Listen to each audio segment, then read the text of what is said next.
Ladies and gentlemen, in the last part of our program for today, we will learn about local pledge, disaster preparedness and protection, which will be presented by Yayasan Plan Internasional Indonesia, Siap Siaga and Human Initiative.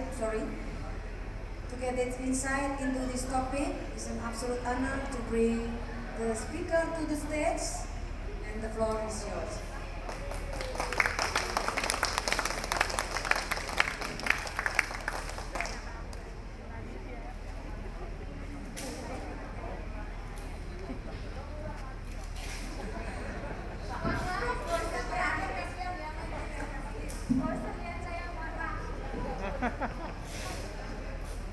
Selamat siang Bapak Ibu. Nanti saya akan kasih pantun. Tapi sebelumnya mungkin saya minta Pak Tommy untuk maju ke depan, Mbak Eni dan Mbak Dia dan Pak Made Renting ya dari dari BPBD Bali. Silakan.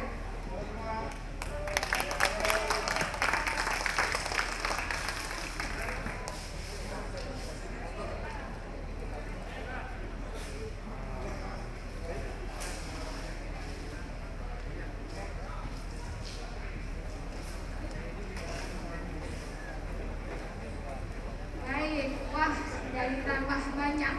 Mohon mendekat, kami banyak punya souvenir, giveaway, kuis. Jadi silahkan mendekat. Nanti kuisnya dari informasi-informasi yang akan disampaikan oleh teman-teman yang ada di sini. Selamat siang sekali lagi teman-teman, Bapak Ibu di sesi yang paling terakhir ya Mbak ini ya, ini sebelum penutupan. Saya akan berpantun. Untuk menutup sesi ini, hari ini saya akan berpantun jalan-jalan ke Nusa Dua. Jangan lupa hadir di RRI. Kita ini negara rawan bencana. Jangan lupa memperkuat resiliensi.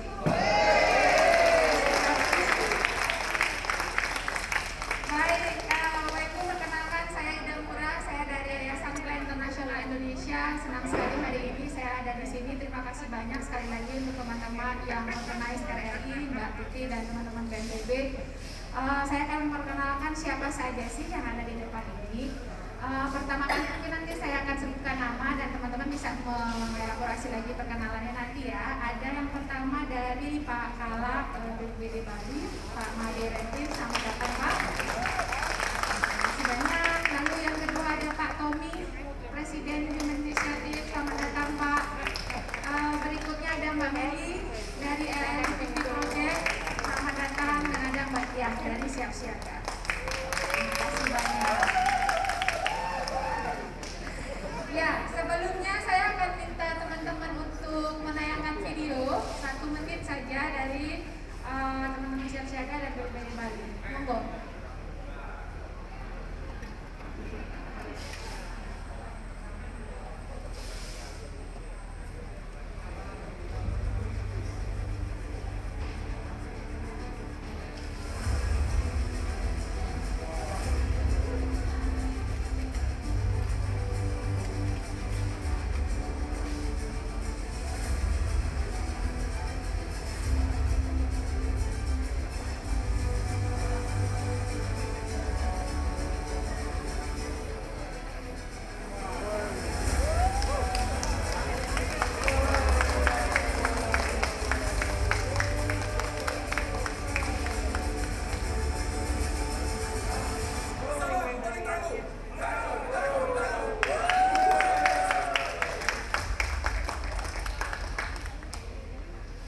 Baik, terima kasih. Ini bukan film horor ya. Nanti kalau horor KKN Desa Bonari kita bisa nonton bareng.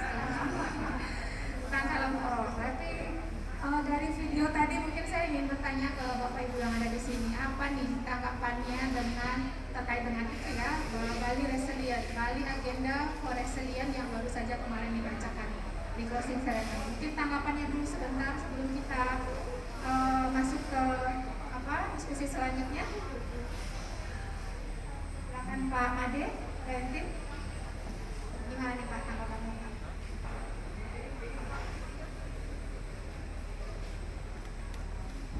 Ya, terima kasih. Kalau tanggapan singkatnya adalah kami menunjukkan kekuatan kami di Bali adalah sinergitas dan kolaborasi. Terima kasih. Terima kasih, Pak Tommy. Saya kira membangun resiliensi itu adalah tanggung jawab kita bersama dan kita harus juga mengawal bersama-sama. Baik, terima kasih urusan bersama. Mbak Meli? Ya, menarik karena kemudian kalau membaca begitu gitu ya, banyak poin memasukkan bagaimana investasi kepada peningkatan kapasitas lokal, investasi untuk peningkatan disaster resilience lokal itu harus dikuatkan dan ditingkatkan. Nah, ini poin penting bahwa kita sudah melakukan tapi kemudian poin itu masih diagendakan ke depan. Ini benarnya Masih banyak PR agenda Iya. ke depan. Ya, Betul. baik. Mbak Dia? Baik, terima kasih. Salam tangguh. Baik, terima kasih. Kalau saya diminta tanggapannya, saya mungkin akan mengacu pada tari kecak yang disampaikan oleh rekan-rekan Forum PR di Bali pada hari Kamis. Di mana di dalam tarian kecak itu ada kerja bersama, tapi juga yang paling penting adalah adanya kepemimpinan. Ya, baik. Terima kasih. Banyak PR, banyak agenda ke depan bersama dan kepemimpinan gitu ya, untuk satu tujuan yang bersama. Akhirnya menjadi tari kecak yang menarik gitu ya, yang layak ditonton. Baik. Mungkin tadi ada banyak hal yang disebut, saya hanya akan mengutip satu. Tadi ada lokal ya, Bali resilient, Bali agenda for resilient. Gimana nih Pak? Kenapa lokal? Kenapa harus lokal untuk resiliensi? Mungkin dari Pak Tommy dulu. Perlu kami sampaikan soal lokal, Pak ya. Lokal ini sangat penting, terutama untuk Indonesia. Kita ini negara yang begitu sangat besar. Kalau kemarin dalam sambutannya Pak Presiden sudah menyampaikan satu hari ratusan bencana terjadi. Artinya orang lokal sangat penting karena yang pertama mereka ada di garda terdepan. Jadi mereka sangat tahu dan paling tahu bagaimana merespon dengan cara yang cepat, dengan cara yang tepat, dan itu menyelamatkan jiwa. Itu yang pertama. Kemudian yang kedua adalah bagaimana kemudian kita mampu melakukan itu secara efektif. Kenapa efektif? Karena tidak perlu menunggu bantuan dari luar yang paling jauh, sehingga kemudian dengan resource yang paling sedikit kita bisa mempercepat dan memberikan bantuan, dan itu kemudian bisa menyelamatkan jiwa kita. Kemudian yang ketiga adalah meningkatkan akuntabilitas. Kenapa? Karena dengan akuntabilitas yang melibatkan masyarakat di tingkat lokal, ada feedback mekanisme di mana masyarakat bisa langsung memberikan input apakah bantuan yang diberikan sudah tepat atau tidak. Kemudian ada namanya transparansi dalam pengambilan keputusan karena kita melibatkan masyarakat untuk menentukan bantuan apa yang paling tepat. Nah, ini juga bagian dari juga termasuk melibatkan mereka yang dianggap sebagai kelompok rentan. Nah, ini juga ada tingkat partisipasi kemudian menjadi inklusif. Kemudian yang berikutnya adalah berkaitan dengan bahwa masyarakat yang terdampak bencana itu mereka bukan tidak mampu apa-apa, tapi kita tidak punya sesuatu kekuatan, di mana di sana memiliki ada potensi lokal yang bisa didorong, sehingga resource mobilization ini menjadi penting yang tidak hanya dari luar, tapi juga dari dalam bisa dilakukan. Saya kira ini juga bisa kita bersama. Baik, terima kasih Pak Tommy. Highlightnya adalah ada mereka garda terdepan, gitu ya, karena lokal, jadi ini lokal. Menurut Pak Rentin, bagaimana Pak? Kira-kira, apakah efektif yang selama ini terjadi sudah di garda depan, efektif, accountability-nya sudah ada, kapasitasnya sudah ada? Ketika ditanya tentang kelokalan gitu ya, tentu Bali salah satu yang penting.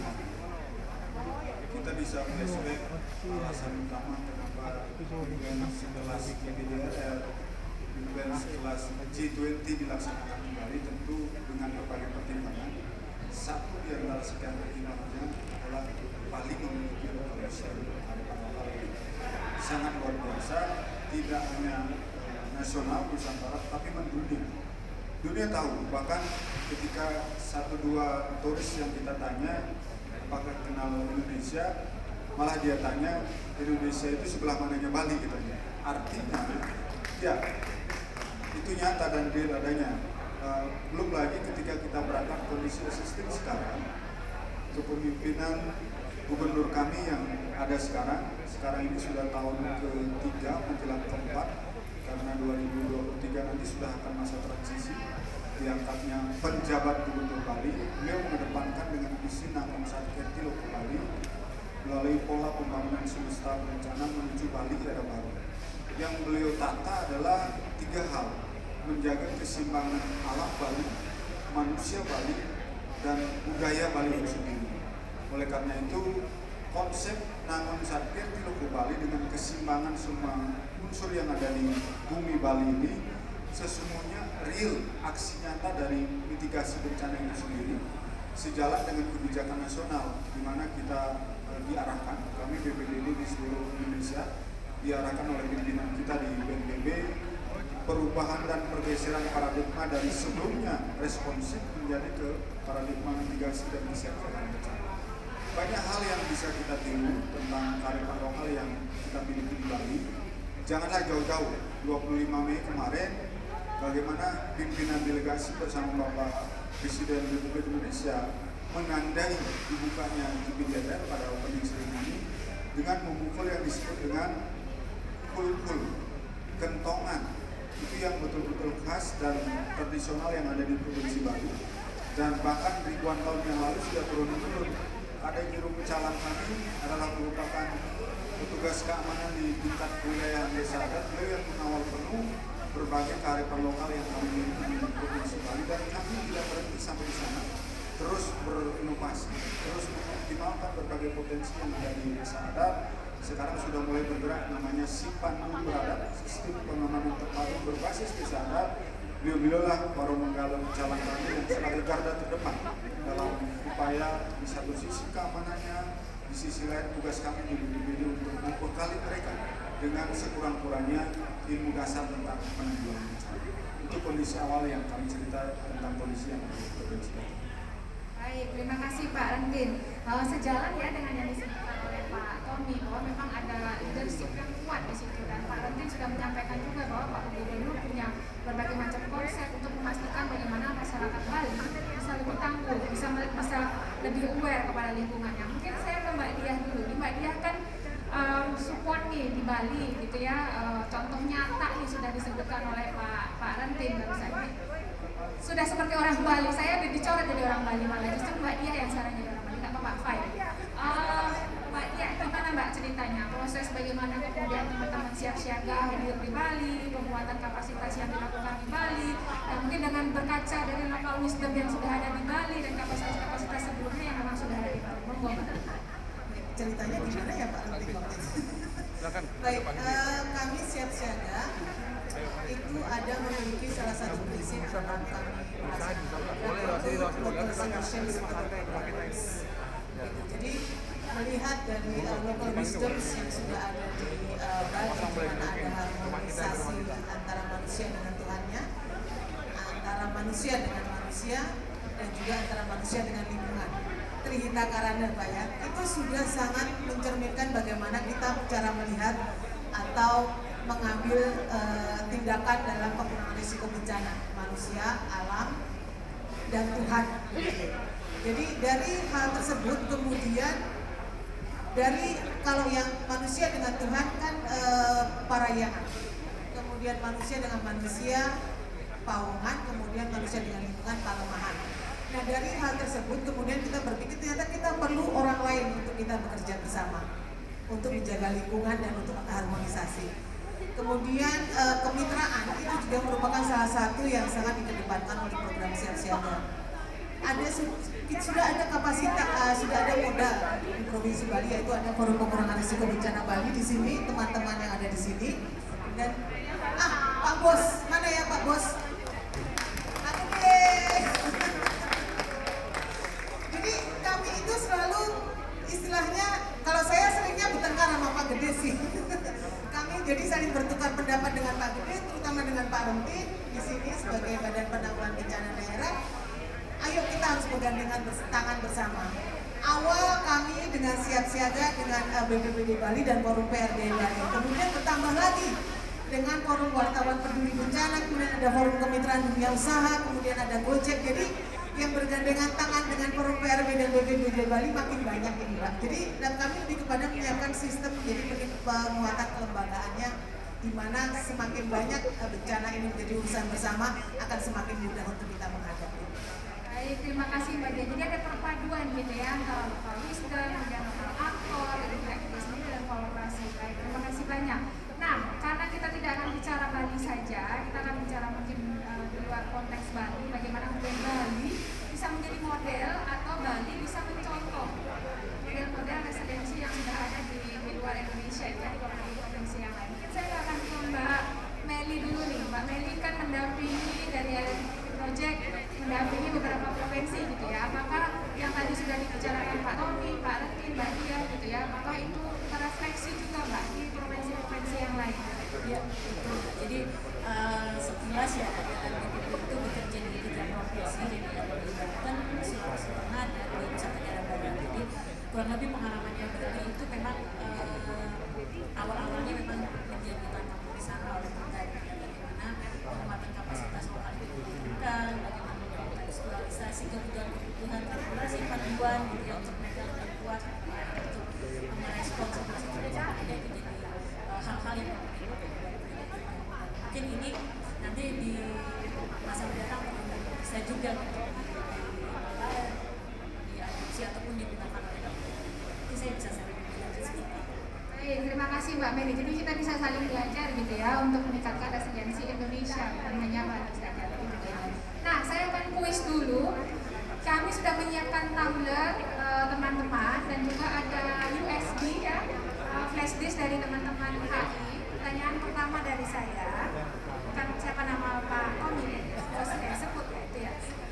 Sebutkan kenapa harus lokal? Why we should support lokal? Baik, Bapak mau tumbler apa USB? USB, oke. Jatim, baik. Kenapa harus kita support lokal? Kenapa lokal? Ya, karena kekuatan lokal ini di masyarakat itu sangat penting.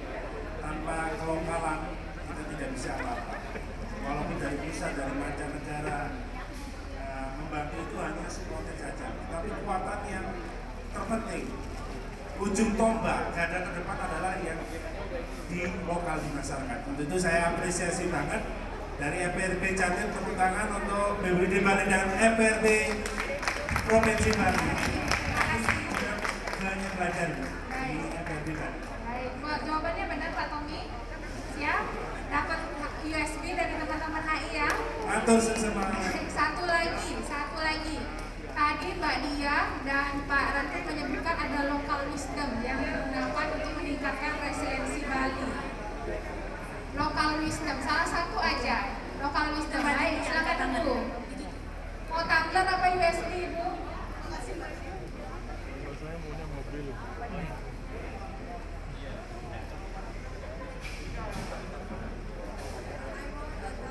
You want tumbler, okay.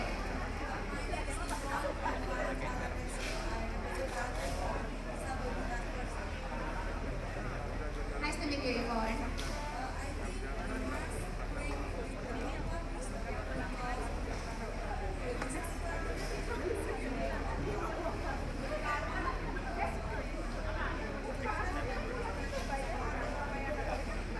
I cannot hear their voice.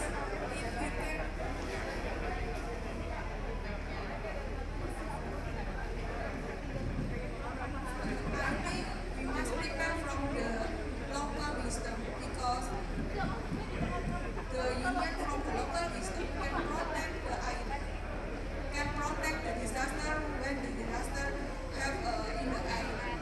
If we cannot protect our island, so the other person from the overseas can help is make a risk. Kalau bukan kita siapa lagi? Betul, baik. Terima kasih Yvonne. Tidak apa-apa, kasih aja tumblernya. Tapi pertanyaan saya bukan itu. So the question is, sebutkan satu aja local wisdom tadi yang disebutkan Pak Rentin. Mbak Dia juga sudah sebutkan. Satu local wisdom Bali, satu aja. Ya, silakan Pak. Boleh, mau USB atau tumbler, Pak? Saya USB aja. USB. Selamat siang, terima kasih pada moderator, Bapak Ibu. Benar sekali apa yang disampaikan sama Pak Rantil, bahwa local wisdom di Bali itu sangat kompleks sekali. Ada ketuaan yang disebutkan, itu adalah sebuah penanda yang ada di semua desa adat di Bali. Kurang lebih ada 1.496 yang sudah saya kembali. Jadi syarat sekali bahwa itu adalah sebuah penanda dalam sebuah keadaan bahaya di Bali. Kemudian yang kedua, ada pecala. Itu saja, terima kasih. Baik, terima kasih. USB banyak. Saya USB, baik, terima kasih. Saya balik lagi, tenang saja, masih banyak hadiahnya. USB-nya kayaknya masih 110 kali ya, masih ada. Tenang aja, kan ada banyak. Tumbler juga masih ada 96. Tumbler. Sekarang. Baik, saya akan lanjutkan lagi diskusinya. Bapak Ibu silakan mencermati, nanti akan ada tulis lagi dari apa yang disampaikan. Nah, Pak Tommy dan Pak Rentin, kayaknya mungkin saya akan ke Bapak-Bapak berdua dulu ya. Dari semua yang sudah dilakukan, tadi juga kan disebutkan masih banyak PR ya, masih banyak agenda ke depan ya untuk resiliensi.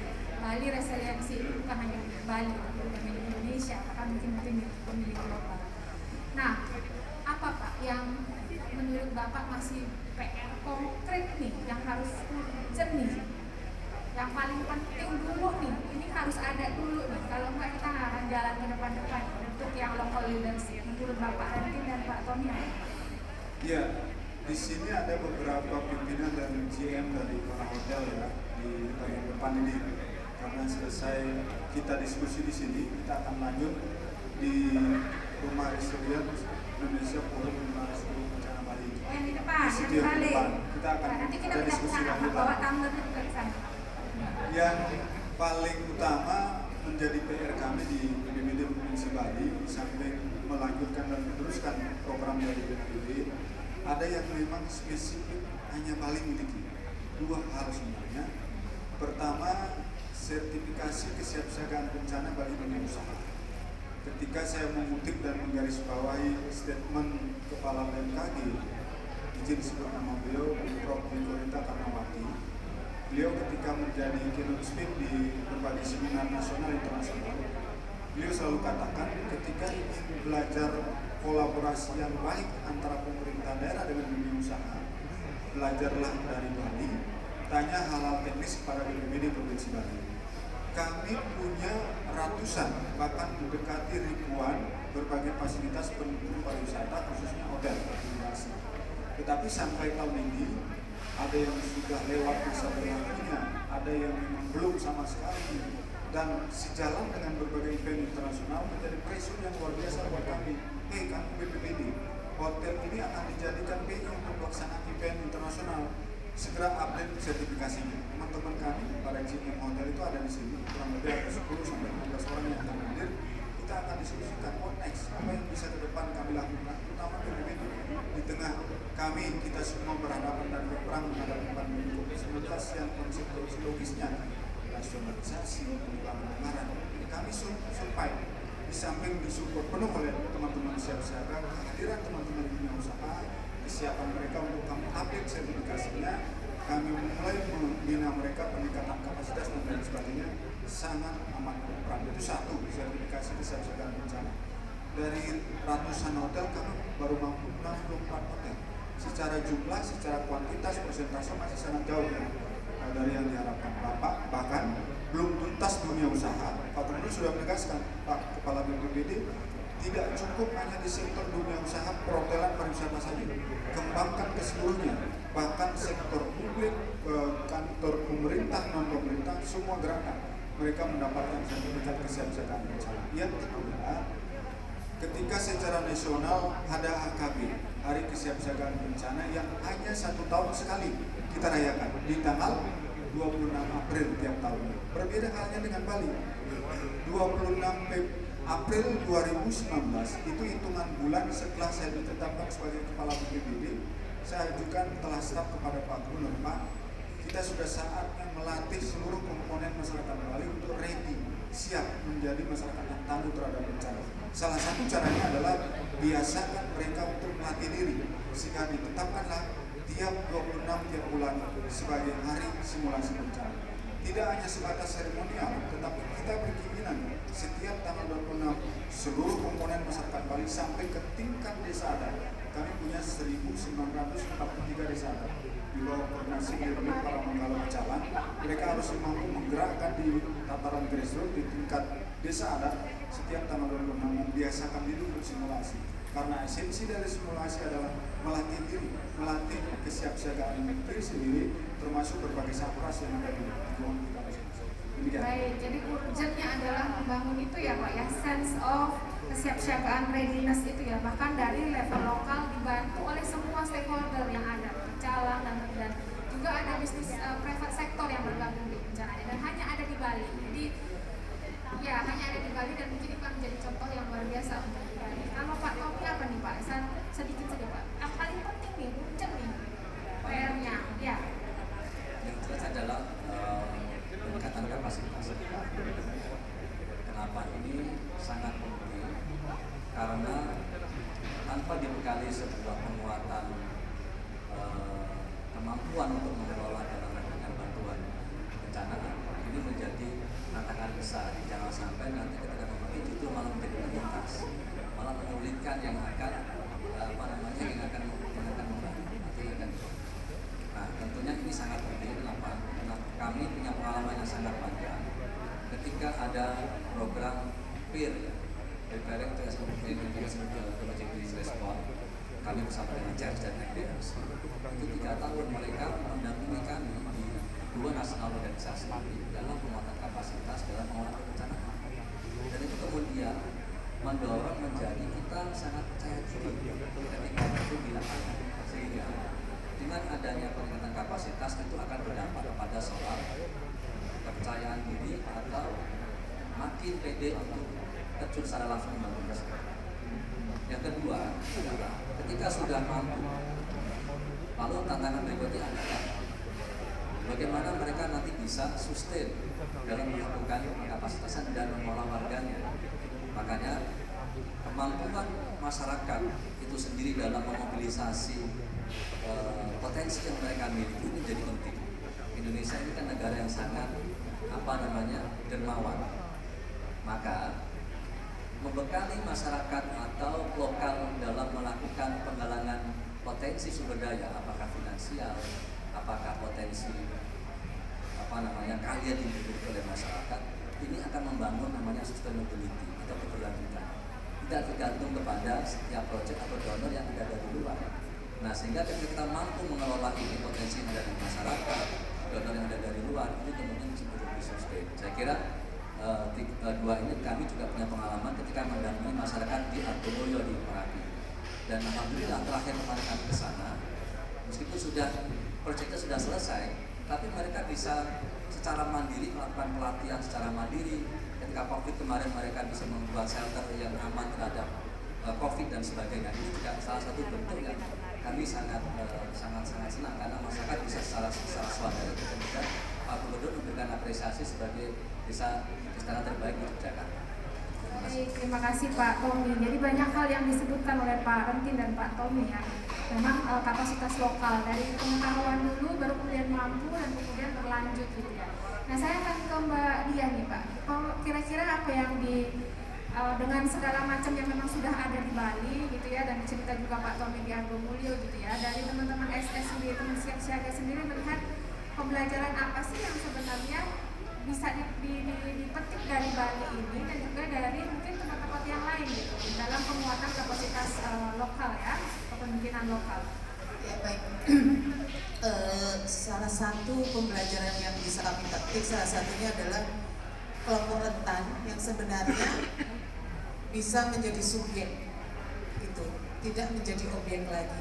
Seperti contoh di sini aliansi dari Forum PRB, yaitu ada dari Yayasan Puspa di Bali.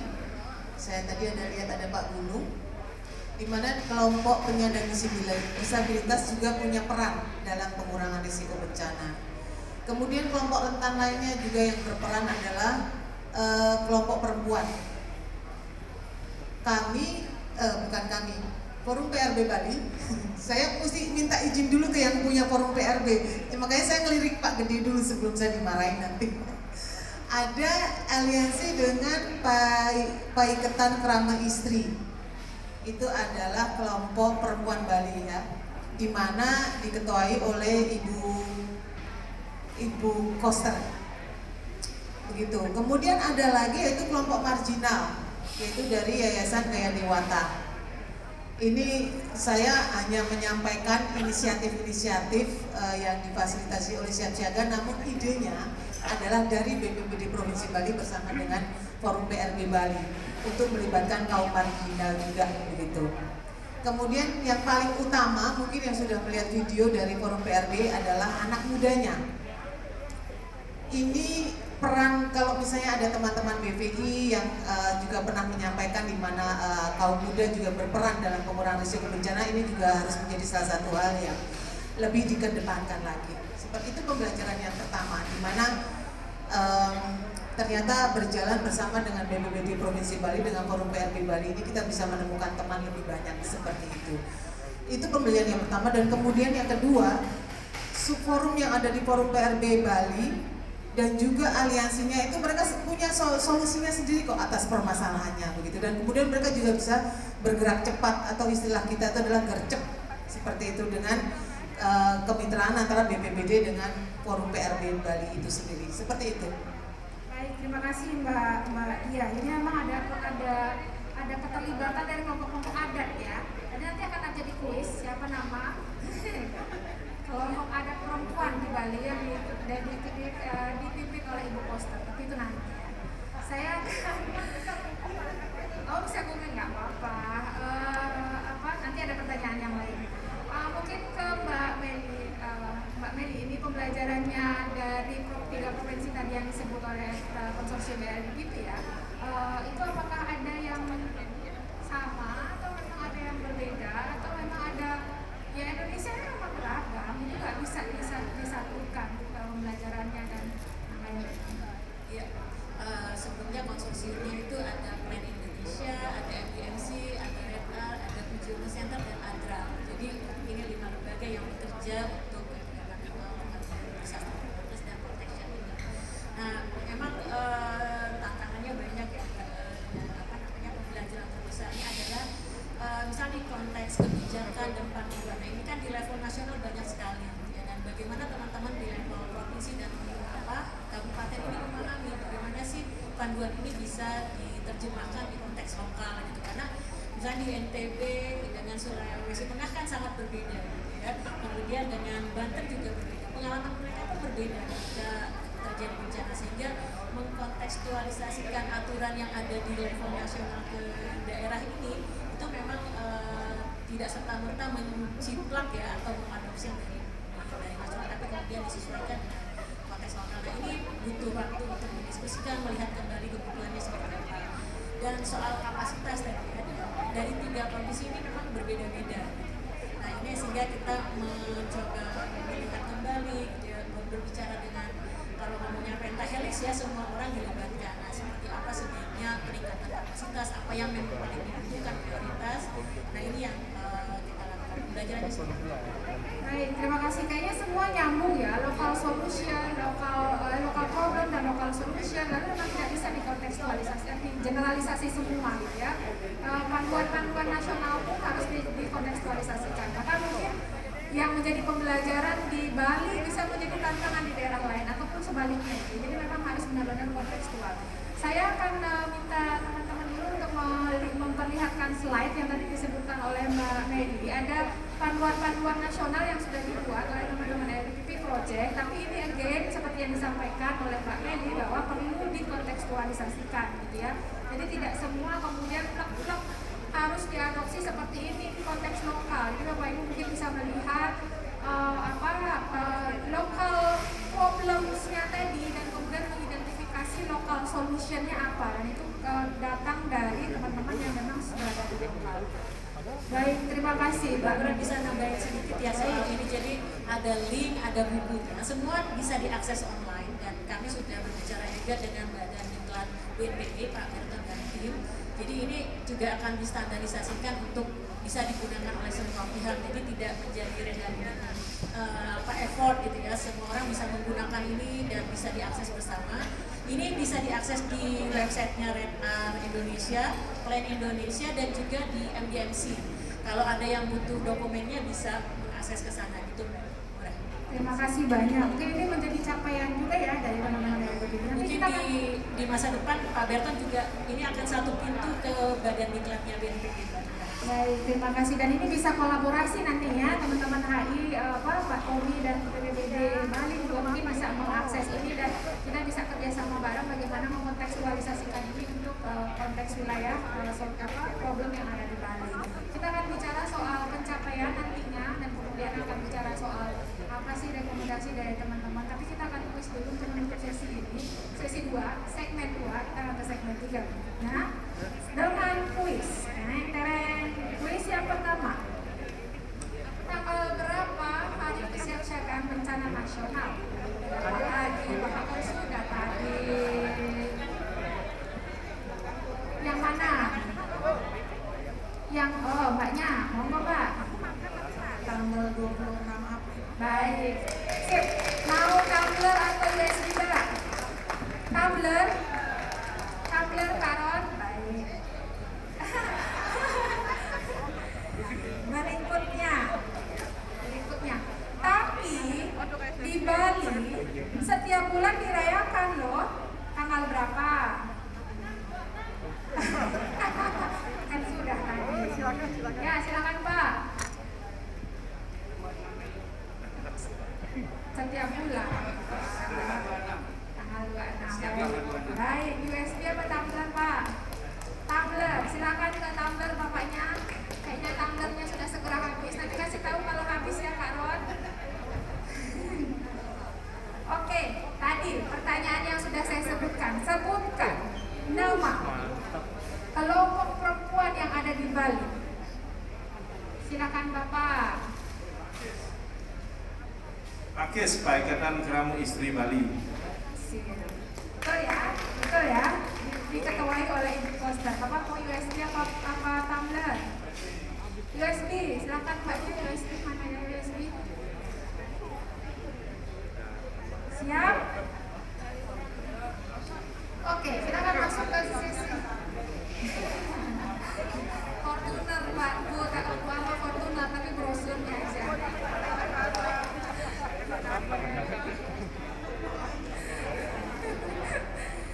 Baik, kita akan masuk ke sesi segmen berikutnya Bapak Ibu. Mungkin setelah apa yang sudah dibicarakan Bapak Ibu, Pak Tommy, Pak Rentin, Mbak Dia dan Mbak Media sebelumnya, memang pembelajarannya juga sudah ada pelibatan segala macam kelompok, termasuk adat, anak muda, kemudian juga kelompok rentan menjadi subjek.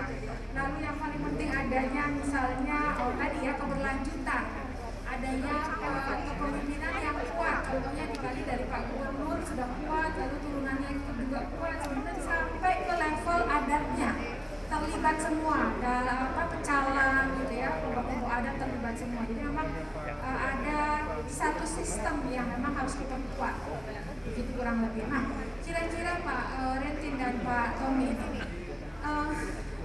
ini kan untuk mencapai demikian tuh kira-kira tantangannya apa Pak? Bisa seperti itu tuh tantangannya gimana? Dan kemudian yang menjadi yang menjadi kemudian ini tantangan nih, sebenarnya sudah dilakukan, lalu sudah tercapai nih sekarang yang seperti ini, itu bagaimana? Silakan. Soal tantangan tadi. Kalau bicara soal tantangan dalam menguatkan kepentingan lokal, itu yang pertama biasanya adalah soal kepercayaan diri masyarakat. Ini berkaitan misalnya soal kemampuan mereka dalam bagaimana bisa merespon bencana dengan baik. Jadi tadi sudah dibahas di awal soal kapasitas, kemudian lalu juga soal kesempatan. apakah juga ada kesempatan dari masyarakat ini untuk mendapatkan kesempatan untuk mendapatkan kapasitasan, pendampingan dan sebagainya. Karena biasanya adalah ujungnya duit. Gitu. Ya. Nah, kalau kita kemudian mampu secara voluntary, kita bergotong royong, yuk berbagi resource misalnya. Karena sekitar kita juga banyak orang-orang pintar, banyak orang hebat. Lalu secara voluntary kita minta untuk mendampingi mereka bersama-sama, sehingga kemudian tidak lagi mindsetnya adalah soal duit lagi. Karena kalau kita mendorong partisipasi dari keahlian masyarakat. Sebagai contoh, ketika kami bicara dengan masyarakat di Argomulyo,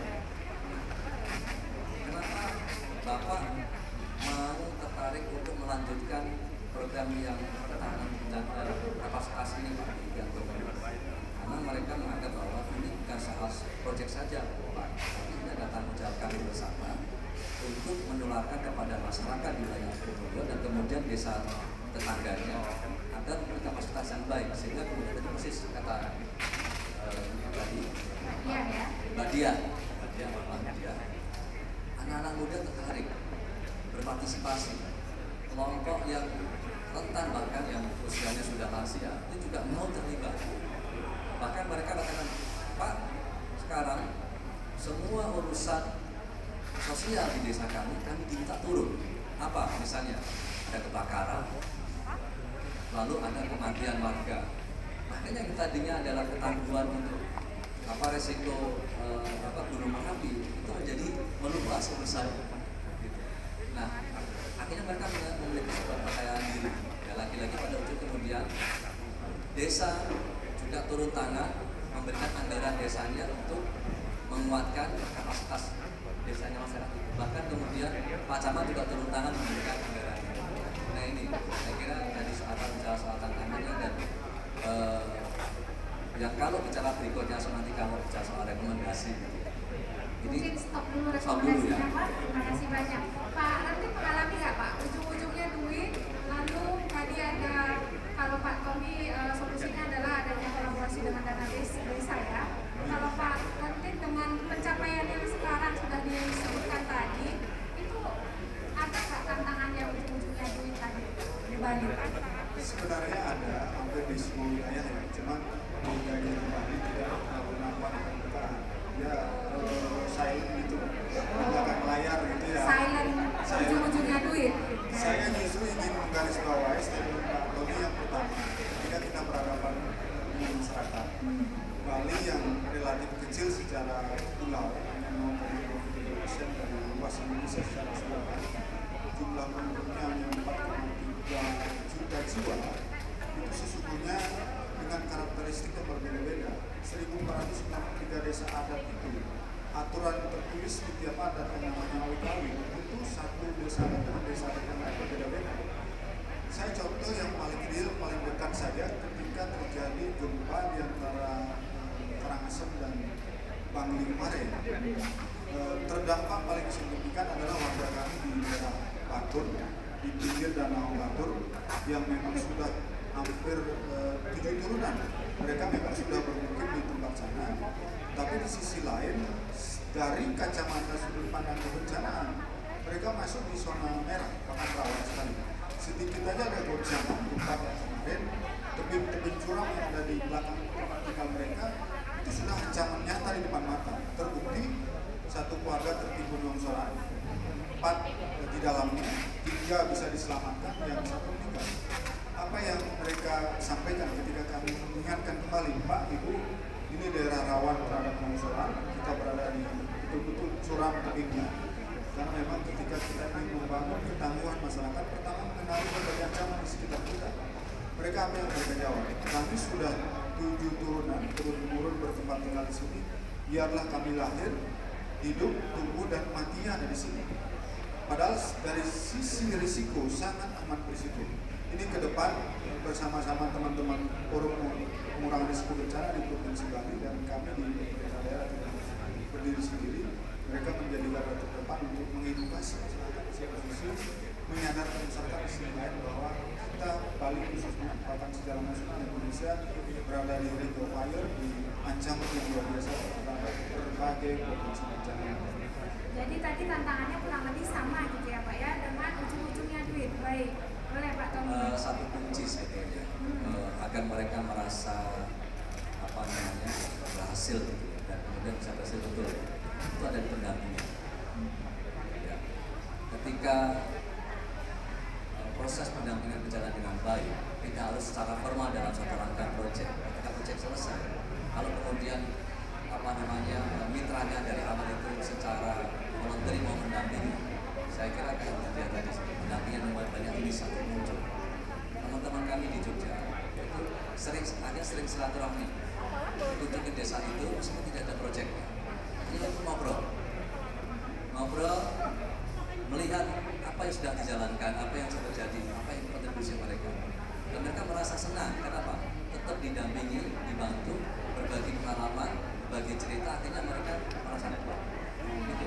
Di situ kuncinya, dampingan. Terima kasih. Jadi ada local solution tadi ya, dari awik-awik, kemudian dari dana desa, dari pendampingan, gitu ya, dan dan itu memang menjadi local solution. Kalau dari tim pendamping nih, untuk ngomongin soal pendamping, teman-teman yang di sini juga banyak pendamping gitu ya, mendampingi forum-forum, mendampingi desa, gitu ya, mendampingi BPD di kabupaten yang lain, di provinsi yang lain, gitu ya.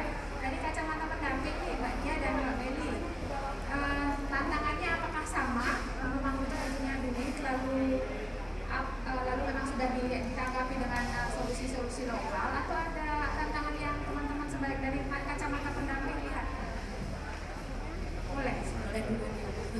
Kalau dari yang tadi sama Mbak, tapi poin lainnya yang penting adalah teman-teman sendiri harus diajak merefleksi soal kemampuan mereka. Mereka itu mampu sebetulnya, hanya mungkin malu-malu kucing gitu ya. Mereka punya kapasitas, dan tadi yang kami dari soal gotong royongnya mereka itu cukup kuat, hanya memang mungkin bagaimana mereka menilai itu yang perlu kita bantu, kita dampingi bahwa mereka itu bisa, tidak harus tergantung pada orang lain atau dari luar gitu. Percaya diri dari kita Pak Tommy ya, Mbak Rani juga bilang percaya diri. Iya. Oke, kalau Mbak Dia dari kacamata pendamping Pak? Maaf, saya mau koreksi, kami bukan pendamping. Karena tadi disebutnya didampingi oleh siaga. Iya, tapi maksudnya kami mengambil bentuk kemitraan, begitu. Jadi kami pada dasarnya siaga kan memberikan dukungan teknis, Mbak, begitu.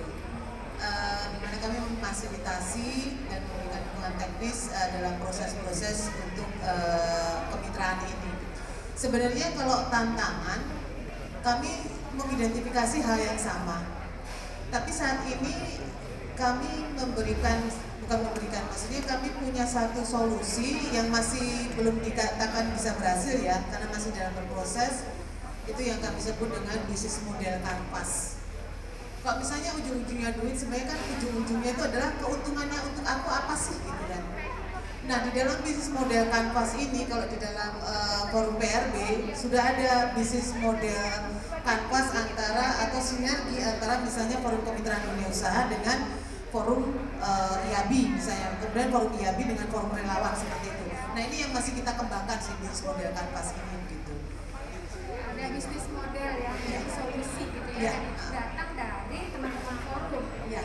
Baik, terima kasih Mbak. Ya, mungkin saya minta tolong Mbak Ninil untuk timing saya, nanti saya lewat jam berapa seharusnya selesai Mbak? Oh, 15 menit lagi. Baik, terima kasih. Takutnya udah lewat klik-klik saya masih macet. Baik, nah kalau saya udah sok pagi, nanti kita tidur sih dong kita ini. Oke, baik. Nah, kalau misalnya seperti itu kan ada bisnis model yang untuk menjawab segala tantangan-tantangan untuk local leadership yang ada di Bali khususnya, itu apa di Bali saja atau ada di tempat lain Pak? Kalau bisnis model kanvas, kalau yang dari daerah yang siap-siaga kerjakan, itu kebetulan masih di Bali saja untuk bisnis model kanvas ini. Karena kalau dari bisnis model kanvas ini kan kita masih uji cobakan ya, masih kita gali terus. Kemudian nanti kan akan menuju kepada partnership model seperti itu yang kemudian akan berarah pada sustainability, di mana ada istilahnya modality sharing sebenarnya di dalam bisnis model kanvas itu antar forum dan aliansi. Jadi sekali lagi Bali akan menjadi model gitu ya untuk bisnis. Astukara ya Pak ya, Astukara. Dan akan kemudian ujung-ujungnya menjadi partnership model dari Bali itu Pak. Saya cukup berbangga sebagai model Bali meskipun dicoret dan digantikan oleh Mbak Dia. Bali coret. Saya akan ke kuis. Kuis. Apa nama peraturan desa di Bali? Silakan di belakangnya Mbak Bu Ama. Awe gawe. Awi kayak orang Bali ya. Yang sebelahnya nggak tahu pasti. Baik, mau tumbler atau mau USB Pak? Kulkas, nanti saya kirim fotonya aja kulkas. Tumbler ya? Apa Pak? USB, Mbaknya USB Pak. Baik. Ya, saya akan masuk ke sesi berikutnya. Mungkin tidak hanya dari saya, teman-teman yang ada di sini bisa bertanya juga ya dari teman-teman yang ada di sini untuk ke 4 narasumber kita yang luar biasa ini. Atau ya, silakan Bu Ama. Terima kasih. Menurut Pak BPD, pengalaman bekerja sama dengan berbagai pihak itu model yang seperti apa yang menarik. Ini kan ada yang dengan siap-siaga, juga dengan MDMC, dengan NU, dengan yang lain-lain ya, banyak sekali lembaga yang terlibat. Itu model seperti apa penguatan kapasitas yang dirasakan itu cukup membantu. Kemudian strateginya Pak supaya karena Bali itu juga ada 5 kabupaten ya, 9 kabupaten ya, 9 kabupaten untuk memeratakan daerah itu. Terima kasih. Saya langsung respon ya. Saya dan bahkan pendahulu saya yang saya gantikan kan naik level menjadi sekda. Pak Dewo Indro itu 8 tahun kurang lebih sejak awal berdiri BPBD 2018. Setelah itu beliau 2018 berangkat menjadi sekda Provinsi Bali. Gaya kepemimpinan beliau luar biasa di manajemen penanggulangan bencana. Niru untuk persis sama jelas tidak bisa, paling tidak mendekati. Beliau menggunakan gaya dan pola kepemimpinan yang terbuka. Mbak Dia ini saksi hidup yang ada di sebelah kanan saya. Para GM hotel di sektor pariwisata boleh membuktikan. Saya pun melanjutkan gaya kepemimpinan itu. Ketika teman-teman berbicara tentang waktu penugasan di BPBD, kita rumus lumrah kita adalah 24/7, 24 jam dalam satu hari, 7 hari dalam satu minggu. Kita tidak mengenal hari Minggu, tidak mengenal tanggal berwarna merah, kita selalu standby. Posko kami dengan 3 shift. Tapi semua tanggal 4. Bahkan hari raya Nyepi pun kita bertugas, cuma pembagian tugasnya diatur sedikit. Di samping kepemimpinan terbuka, menampung berbagai aspirasi. Saya kan banyak pemimpin, apalagi kepala dinas ya, ditahu aja nomor HP-nya tidak boleh. Berbeda halnya dengan kepala BPBD. Justru masyarakat wajib tahu nomor HP saya, karena di saat tertentu bahkan di tengah malam, subuh, mereka ada kepentingan untuk upaya penanganan kedaruratan dan lain sebagainya. Mereka langsung nelpon kepada kepala BPBD. Saya istilahkan kalau di kamar bersama istri, di sebelah kanan tidur istri asli saya, sebelah kiri istri kedua saya, yaitu HP. Karena sewaktu-waktu Pak Bali 1, Pak Gubernur bisa jam 12 malam, bisa jam 1, bisa jam 2 nelpon berkaitan dengan kondisi kebencanaan. Contoh terdekat saja, saat terjadi kecelakaan penyeberangan ke Tapang Gilimanuk, beliau langsung nelpon, Pak Rentin, saya siap-siap berangkat ke Gilimanuk. Kondisi saya 10 menit sebelum beliau tiba, saya sudah ada di Gilimanuk. Artinya respon cepat, quick respon itu yang selalu kita dapatkan selama ini. Di tengah memang kami masih banyak kurang, tapi banyak teman-teman dari luar daerah sana, salah satunya Jawa Timur, yang sering ingin datang ke Bali untuk katanya ingin belajar baik ke Bali. Apa sih yang ingin dipelajari di Bali? Kami belum seberapa, kami masih proses belajar dan mengoptimalkan berbagai tugas kami. Ketika berbicara kolaborasi, tidak hanya siap siaga yang notabene representatif dari pemerintah Australia, kami didukung juga dari UK, pemerintah Inggris. Banyak hal berkaitan dengan API, berkaitan dengan peningkatan kapasitas tim kami di BPD dan lain sebagainya. Pesan penting kami selalu kepada para mitra kerja kami, tolong ketika berkolaborasi dengan kami pemerintah Indonesia melalui BNPB dan turunnya ke kami di BPD, kalau siap siaga ini kan ada 4 ya, ada Bali, ada Jawa Timur Mas, ada NTB dan ada NTT. Kata-kata beliau siap siaga nih, bukan saya, terbaiknya katanya di Bali siap siaga itu. Saya tidak tahu lokasi itu atau memang terganggu di depan saya tidak tahu. Salah satu indikator nilai terbaiknya adalah berbagai aktivitas dan inovasi yang dilakukan secara bersama. Itu saja. Terima kasih. Tadi ada yang belum tidak soal pemerataan ke 9 kabupaten. Itu gimana Pak? Apakah semua sama? Kalau berbicara pemerataan tentu proporsional dia berbicara. Di samping faktor geografis, kami punya 3 kabupaten yang relatif jauh. Di ujung barat ada Jembrana, di ujung utara ada Buleleng, di ujung timur ada Karangasem. Dengan karakteristik dan kondisi yang berbeda-beda, tentu pimpinan kami sekarang sudah melihat terjadi shortcut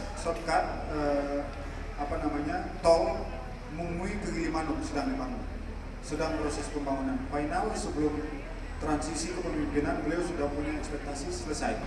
Kemudian Denpasar menuju Bali Utara sedang dalam proses 75-80% sudah rampung. Tinggal kita memfinalkan. Untuk Karangasem memang tidak dalam bentuk bangunan fisik, tetapi bagaimana kita meningkatkan kapasitas. Kami dengan kepemimpinan Pak Gubernur, One Island, One Management, dan satu komando. Harapan kami pemerataan tidak hanya dari sisi pembangunan, tetapi juga pemerataan dari sektor-sektor lain. Itu yang sedang ke depan kami gerakkan sejalan dengan kepemimpinan Pak Gubernur, Pak Wayan Koster. Baik, terima kasih. Kenapa nama One Island, One Management, One Komando? Oke, itu tagline-nya ya Pak ya? Mungkin ada dari teman-teman yang lain yang mau sharing dari daerah lain, kayaknya sama nih, kok saya nggak jadi modelnya kayak Bali ya, kurang lebih sama pembelajarannya, tantangannya. Silakan Pak. Jawa Timur bukan yang terbaik, mohon maaf. menurut Pak Entin ya. Oh, menurut dioper lagi ke siap saya, tapi saya yakin Jawa Timur dengan segala macam isunya gitu ya, pasti ada local solution-nya kan Pak kan? Boleh sharing local problem dan local solution-nya seperti apa Pak? Ya baik, terima kasih Ibu. Saya Murah. Bu Murah ya, dan Pak Kalasa, Bapak Menteri Bu Dia. Kami dari Jawa Timur ingin belajar banyak terkait dengan FNB ya, yang ada di Bali tentunya. Kami baru 30 dari 38 kota kabupaten. Jadi kita kompleks dari ujung Banyuwangi sampai Pacitan dengan 14 sampai 16 jenis ancaman. Ini bahkan pulaunya juga banyak. Nah, kalau misalnya dari Bali kan One Island, One Command, One System. Tapi kita pulau-pulaunya di sekitar Madura, Bawean, kemudian Nusa Barong di situ. Nah, ini yang mungkin dari daerahnya juga 38 kota kabupaten baru terbentuk 30 kota kabupaten, jadi kurang 8. Jadi kita masih ada PR lagi 8 kota kabupaten. Tapi dengan 38 kota yang 30 yang terbentuk itu kami sudah sampai desa. Nah, ini yang kami tanyakan karena desa adat itu sangat kuat ya di Bali ya Pak Made, bagaimana mengejawantakan. Kami punya lokal wisdom yang mungkin berbeda-beda antara daerah yang di Madura dengan yang di Mataraman, yang di sekitar Tulungagung, Trenggalek, dengan daerah Arek Jawa Timur ya. Di desa Arek itu kan daerah Surabaya, Gresik, Madura itu ya. Berbeda juga dengan Banyuwangi yang Osing. Nah, ini kami punya keragaman. Keragaman tidak hanya suku ras dan sebagainya, tapi juga lokalismenya beragam. Nah, ini mohon izin bagaimana solusinya? Terima kasih. Sebelum ke Pak Randy ya saya tapi mau ada apa? 5 menit lagi. 5 menit lagi. Saya kira tanda makan. Saya ingin menyampaikan mungkin Bapak terlalu rendah hati. Ternyata Jawa Timur sebenarnya dengan segala pencapaian sudah 30 itu sampai desa itu luar biasa ya. Sebenarnya mungkin Jawa Timur bisa menjadi model kita belajar juga. Itu ya Pak ya, jangan terlalu rendah hati, semangat Pak. Itu juga sudah keren Pak. Mungkin Pak nanti mau menyampaikan sesuatu terkait dengan banyaknya beragamnya local wisdom Jawa Timur yang memang ketika Jawa Timur 30 dari 38, kami Bali ada 8 kabupaten dan 1 kota di bawah penggerakan Pak Jody Sugiharto, mana Pak Ketua Forum Astungkara. Alhamdulillah seluruh kabupaten kota di Bali sudah terbentuk organisasi bencana. Adakah strategi khusus? Saya katakan tidak, kembali kepada pola dan gaya kepemimpinan. Saya selalu merakyat, selalu berusaha merangkul, bukan mengumpul. Pendekatan tidak hanya sebatas teman-teman kami sahabat Nago BPBD. Ketika stagnan, saya turun langsung. Turunnya mulai setidak-tidaknya ada 3 level.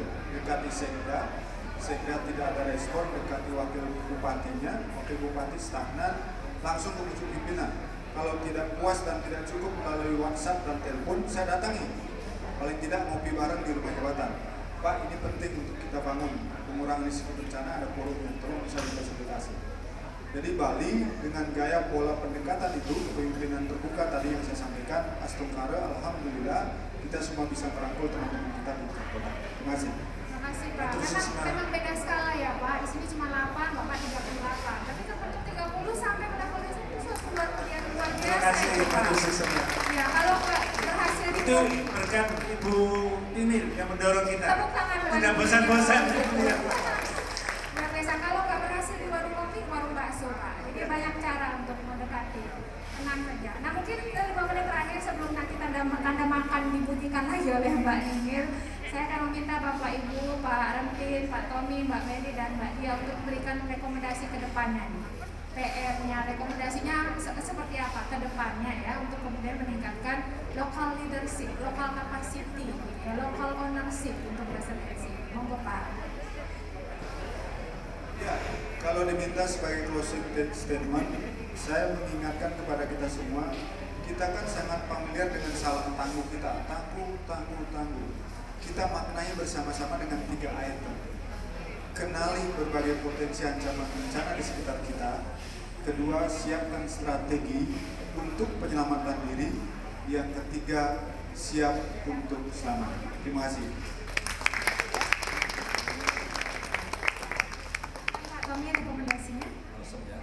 Yang pertama saya kira dalam rangka untuk meningkatkan kapasitas lokal, penguatan kepada konteks kelokalan ini perlu dikuatkan. Karena saya yakin tadi seperti Bali, Awak, Jawa, ada Kataman dan sebagainya. Saya kira di setiap daerah itu ada. Dan itu saya kira menjadi kunci dari bagaimana penguatan di tingkat kelokalan kepemimpinan lokal. Kemudian yang kedua adalah setelah memiliki kapasitas, yang selalu menjadi tantangan kita bersama adalah soal koordinasi.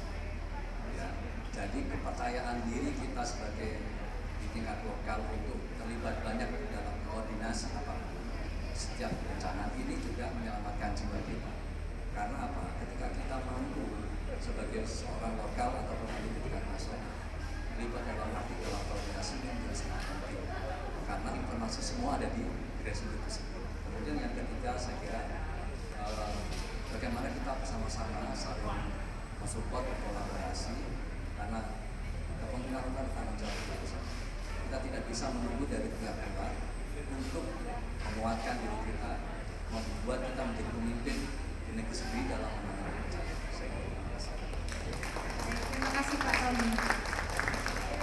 Ya, dari saya dari LMKTI, mungkin dari pengalaman kita yang penting itu untuk mendukung penguatan kapasitas lokal dan kapasitas teman-teman. Ini ada champion-champion sebenarnya, ada juara-juaranya di daerah. Teman-teman bisa menggunakan juara-juara ini sebenarnya untuk kapasitas seperti tadi ya teman-teman di Bali. Nah ini bisa pakai ini nih untuk mereka lagi, kontekstualisasi lagi ke masing-masing. Itu sih rekomendasi selain tapi soal koordinasi dan juga kerja-kerja kolaborasi. Baik, terima kasih Pak Edi. Ya inisialnya kalau bagian terakhir nih, semua udah diborong. Bisa dijawab semua ya. Tapi saya nggak mau panjang-panjang aja deh, bersama lebih mudah dan lebih kuat itu aja. Baik, terima kasih banyak. Bapak Ibu izinkan saya untuk membacakan summary 1 kalimat saja dari 1 jam diskusi kita. Enabling ecosystem to strengthening local leadership, using people-centric and human market-based approach will require local, national, global partnership and collaboration to make sure that everybody in all their diversity can be engaged in resilient building. Terima kasih banyak Bapak Ibu. Saya akan tutup dengan pantun sekali lagi. Bangun tidur, tak lupa sarapan. Terima kasih. Sarapan pagi, lontong ketupat. Sampai jumpa di RRI berikutnya saya ucapkan. Untuk para hadirin yang terhormat. Terima kasih banyak. Selamat siang. Saya kembalikan baginya. Please give us a round of applause to Yayasan Plan International, Siap Siaga, and Indonesia. Before you leave the podium, you may take a picture for the documentation. Silakan kalau kawan-kawan mau foto bersama.